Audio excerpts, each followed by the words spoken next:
what type of candy bar you like, there's not so many options. It depends a lot on your preference. How would a computer ever figure out the things that you like based on that? So which you want to do, whether you want a centralized or a decentralized decision-making system, depends crucially on who has what information, right? Yeah, Wesley. Can you clarify what you mean by prizes as opposed to patents? OK, so like rather than giving out a patent to someone who creates a new invention, we could just say, oh, you've created a new invention. Let's make it freely available to everyone. And the government's just going to give you some money for creating that thing. That's another way we could incentivize people to create more products, right? But that would require us to know how valuable the products they create are without seeing how much the market was willing to pay for them. And that might be hard. If we knew that information, though, we could avoid the distortion that's associated with the patent of having this price and not letting people use it and so forth, right? OK. These are the trade-offs we'll be exploring throughout the rest of the course. We'll see the ways in which individuals and markets misbehave, but we'll also see how hard it is for the government to get the relevant information. The optimal degree of intervention or centralization is going to depend on the balance between these two things. And many of the things that I'm going to say are governmental don't really require the government per se. Think about Google. Google is centralizing all this stuff. It's telling people what to do. It's basically instituting a form of techno-socialism, and yet it's a private company doing that. It's just a private monopoly. So it doesn't matter really whether it's the government formally or the private sector that's doing it. What really matters is centralization versus decentralization.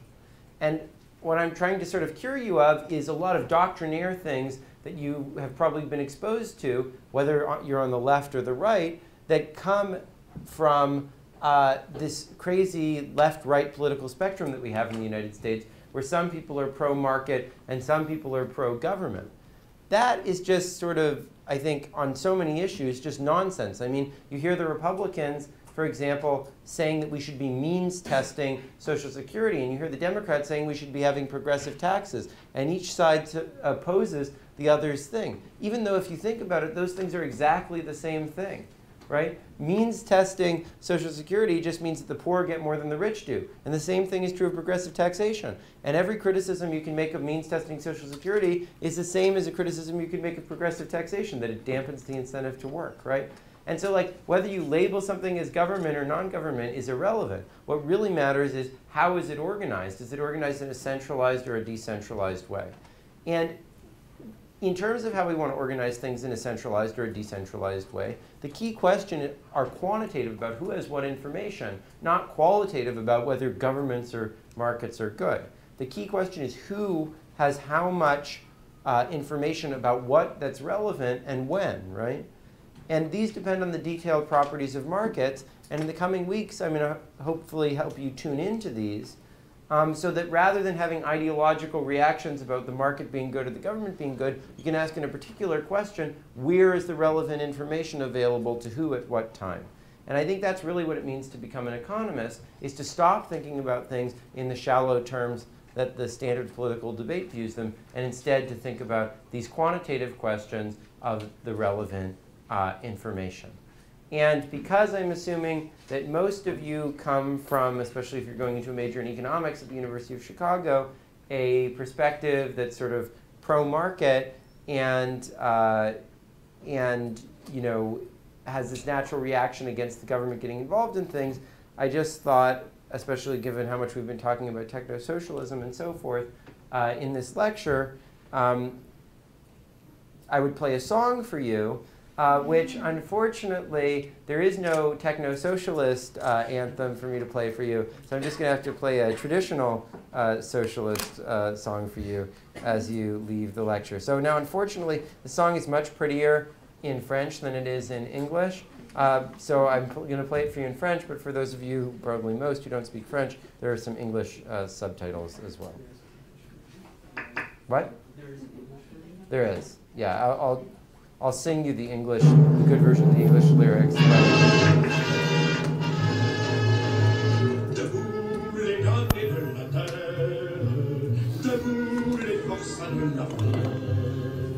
La raison tonne dans son cratère, c'est l'éruption de la fin. Du passé, faisons table rase, tous l'esclave debout, debout. Le monde va changer de base, nous ne sommes rien, soyons doux.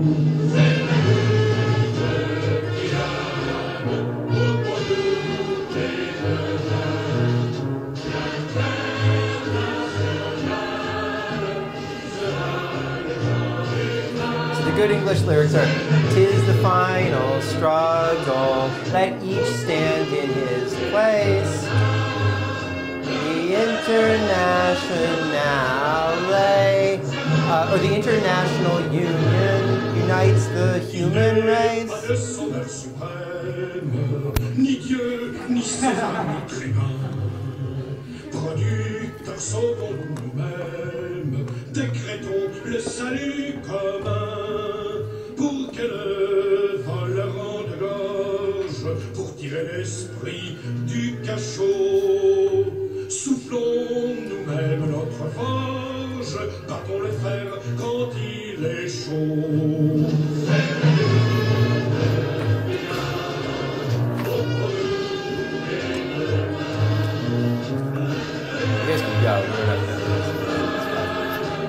Sera le genre humain, c'est le but final, groupe en nous et demain, l'international sera le genre humain.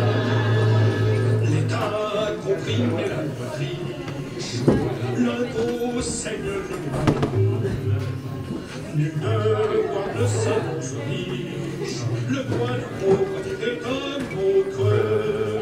C'est assez languir en tutelle, l'égalité veut d'autres lois. Pas de droit sans loi, dit-elle, et non pas de devoir sans droit.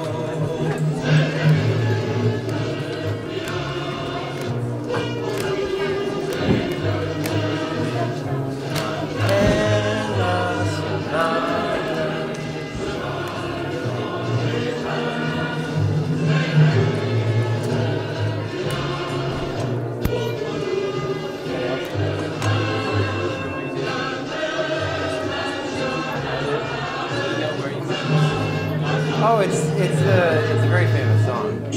Yeah, it's the song of international socialism.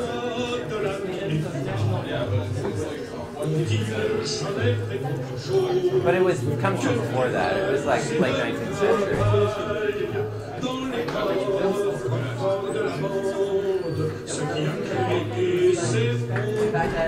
Joe, did you want to ask something? David, do you have a question? Yeah.